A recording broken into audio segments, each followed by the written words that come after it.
Assalamualaikum warahmatullahi wabarakatuh.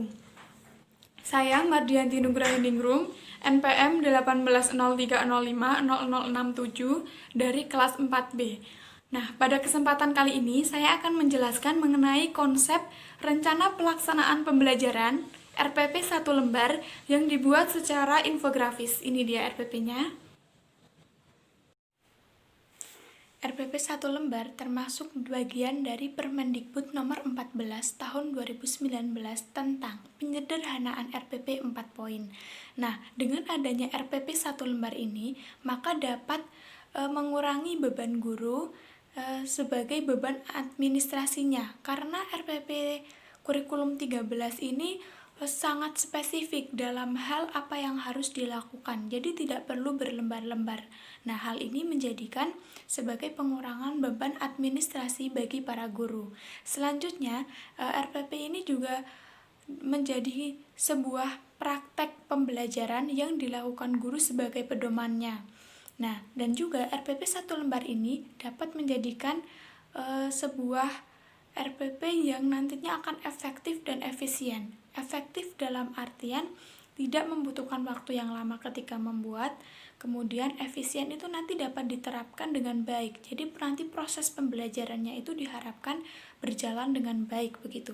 Nah, karena RPP ini merupakan sebagai gambaran umum rancangan garis besar saat guru akan mengajar memberikan pembelajaran gitu. Nah, kemudian alasan saya memilih desain RPP seperti tadi. Nah, desain RPP yang dibuat dengan infografis maka akan lebih menarik ketika dilihat, karena biasanya ketika kita menjumpai RPP itu hanya sebuah kertas yang mana dia hanya hitam putih saja. Nah, ketika dimodifikasi, diinovasi dengan menggunakan infografis, maka RPP itu akan terlihat menarik jika dilihat. Ada warnanya, kemudian tertata begitu ya, jadi lebih menarik. Kemudian dalam penggunaan desain RPP saya itu menggunakan 5 komponen.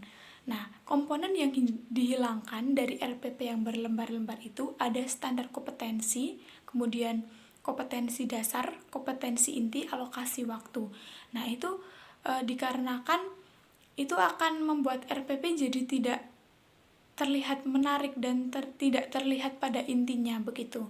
Nah, kemudian dalam inovasinya itu langkah kegiatannya dari RPP 1 lembar yang saya buat itu seorang guru harus bisa memberikan suatu metode dan model yang akan diterapkan saat memberikan pembelajarannya nanti. Nah, jadi diinovasi dalam langkah kegiatannya. Nah, kemudian saya tetap menggunakan refleksi dan konfirmasi karena hal itu menurut saya menjadi sebuah tolak ukur pencapaian siswa dalam proses pembelajarannya dan juga menjadi persiapan guru dalam melakukan perbaikannya. Nah, kemudian ini dia komponen-komponen yang akan saya gunakan dalam desain RPP saya. Memuat 5 komponen. Yang pertama adalah identitas sekolah, yang mana saya mengambil SD Pelataran 2, kemudian untuk kelas 5 semester genap, kemudian tema kasih sayang, dan juga periode bulan atau minggunya itu pada bulan Juli minggu kedua. Nah, kemudian komponen yang kedua adalah tujuan pembelajaran. Pada tujuan pembelajaran ini saya mengambil 2. Yang pertama adalah setelah siswa membaca bacaan cerita, kemudian siswa mampu untuk menentukan pokok-pokok isi cerita yang setelah itu akan dirumuskan atau dirancang menjadi sebuah ringkasan cerita. Yang kedua, setelah siswa mampu menentukan pokok-pokok isi cerita, kemudian dari rangkaiannya itu dibuat menjadi sebuah ringkasan cerita, maka siswa diharapkan dapat merumuskan kesimpulan dan menyampaikan atau mengkomunikasikan kesimpulan dari cerita itu dengan sistematis dan percaya diri. Nah, pada komponen yang ketiga yaitu langkah kegiatan. Pada langkah kegiatan ini saya menggunakan metode pembelajaran kooperatif, model think, pair, and share, yang mana think adalah berpikir, kemudian pair adalah berpasangan, share adalah berbagi.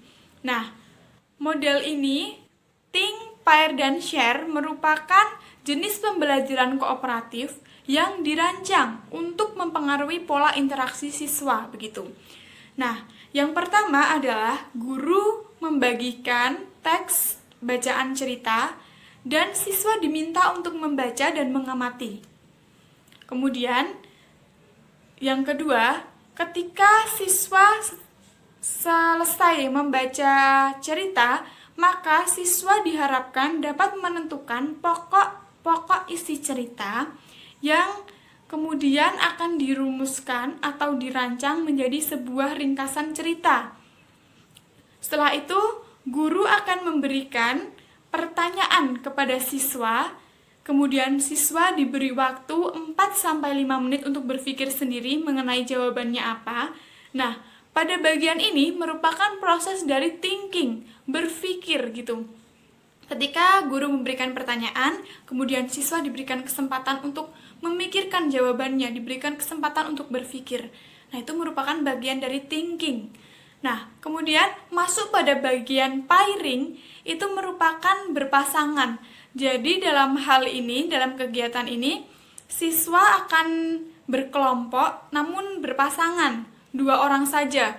Nah, kemudian siswa akan saling mendiskusikan mengenai jawaban dari pertanyaan yang diberikan oleh guru, kemudian akan dicari tahu, menyatukan jawaban dari siswa satu dengan siswa yang lain, dan juga untuk mendiskusikan mengenai jawaban yang terbaiknya, begitu.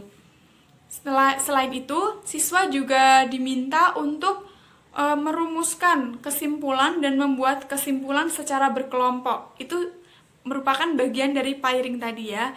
Nah, kemudian yang terakhir adalah bagian dari share atau sharing. Nah, berbagi. Jadi, ketika siswa selesai berdiskusi, maka siswa diminta untuk mengkomunikasikan hasil diskusinya tersebut dengan sistematis dan percaya diri.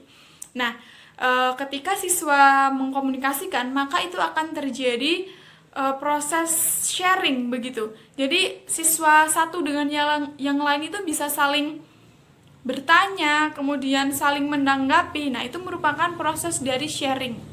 Nah, pada komponen yang keempat, pada RPP 1 lembar ini adalah refleksi dan konfirmasi. Nah, refleksi atau konfirmasi itu merupakan refleksi pencapaian siswa atau formative assessment-nya, nah, dan refleksi gurunya untuk mengetahui pencapaian siswa terhadap proses pembelajaran dan juga untuk persiapan perbaikan, begitu. Nah, untuk komponen yang terakhir pada RPP 1 lembar ini adalah penilaian. Nah, penilaian ini yang saya buat ada 3. Yang pertama, siswa menentukan pokok-pokok isi cerita, yang mana itu merupakan bagian dari penilaian kognitif. Nah, yang kedua, yaitu siswa mampu menyajikan rangkaian pokok-pokok isi cerita menjadi sebuah ringkasan cerita.